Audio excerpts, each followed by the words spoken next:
2025 Acura TLX, and this is how you pull out the cabin filter if you'd like to change it.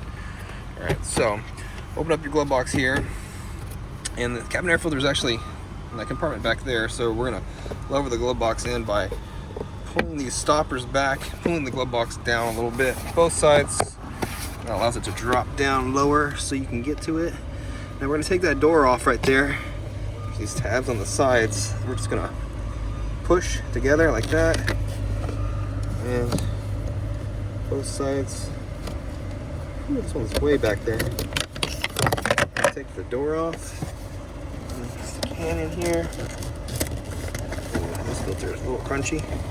Pull this guy out, and here's your cabin filter. So if you need a new one, check the description box. I'll have a link, takes you to Amazon where you can get a new one. I don't have a new one here. I'm going to tell my customer I'm going to recommend one. See all these leaves and stuff that are in here. But notice that it says airflow here, and that is going to be down. And just drop the new one back in there. Put this door back on.